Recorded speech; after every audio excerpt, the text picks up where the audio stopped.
ನೋಡು D K, ನಿಂಗೆ C M ಆಗುವ ಆಶೆ ಮೊದಲಿಂದನೂ ಐತೆ, ಆದರೆ ಸಿಚುವೇಶನ್ ಡಿಮಾಂಡ್ ಮಾಡ್ತಾ ಇಲ್ಲ. ಹಂಗಾಗಿ ನೀನು ಸಿ ಎಂ ಆಗೋ ಡೌಟು. ನಾನು ಹೇಳ್ದಂಗೆ ಕೇಳು, ಎಲ್ಲ ಒಳ್ಳೇದಾಯ್ತದೆ. हाँ देखिए डीके शिव कुमार जी, तुम हमारा खासा मेहमान है। अगर हम नेशनल हेराल्ड केस में अंदर गया तो तुम भी आना पड़ेगा, क्योंकि वो अंदर के बाद तुमको अच्छी तरीके से मालूम है। इसलिए आपको सीएम बनाना मुश्किल ही नहीं, नामुमकिन है।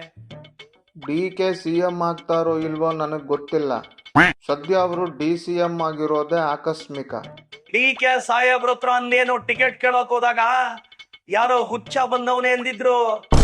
ಇವಾಗ ಅವ್ರಿಗೆ ಫುಲ್ ಸಿಎಂ ಕುರ್ಚಿ ಹುಚ್ಚಿಡ್ದಿರೋ ತರ ಕಾಣಿಸ್ತಾ ಇದೆ. ಮಗ ಕರ್ಮ ರಿಟರ್ನ್ಸ್ ಮಗ. ಅಣ್ಣ ರಾಹುಲ್ ಅಣ್ಣ, ಇವ್ರುಗಳು ಒಂದೊಂದಲ್ಲಣ್ಣ, ಒಂದೊಂದಲ್ಲ. ದಿನ ಪೂಜೆ ಮುಗಿಸಿ ಮಲಗಕ್ಕೆ 3 ಗಂಟೆ ಆಗ್ತದೆ. ಬೆಳಗ್ಗೆ 6 ಗಂಟೆಗೆ ಎದ್ದೇಳೋದ್ ನಾನು. ಇಷ್ಟಾದ್ರೂ ನನ್ನ ಹೊಟ್ಟೆ ಎಷ್ಟು ಹೊರಿಸ್ತಾರೋ. ಆ ಭಗವಂತನೋನೇನಾದ್ರೂ ಇದ್ರೆ ನನ್ನ ಒಂದು ಸಲ ಸಿ ಎಂ ಮಾಡ್ಲಪ್ಪ.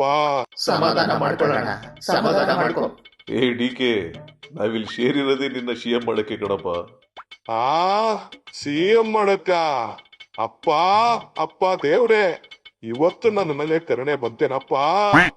ಸಿ ಎಂ ಕುರ್ಚಿ ನನಗೆ ಸಿಕ್ತು, ಇನ್ನು ಮೇಲೆ ಡೈಲಿ ಗಮ್ಮತ್ತು. ನೋಡಿಲಿ, ನಿನ್ನ ಹೆಸರೇನು? D K Shivakumar. ಹಾ, ಅದರಲ್ಲಿ ಡಿ ಕೆನ ತೆಗೆದು ಸಿ ಎಂ ಅಂತ ಇಟ್ಕೊಬಿಡು.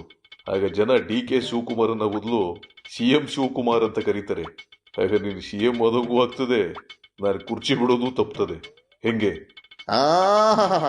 ಈ ತರ ಐಡಿಯಾ ಮಾಡೋರು ದೇಶದಲ್ಲಿಲ್ಲ, ರಾಜ್ಯದಲ್ಲಿಲ್ಲ, ಎಲ್ಲೂ ಇಲ್ಲ. Hats off to you sir, hats off to you.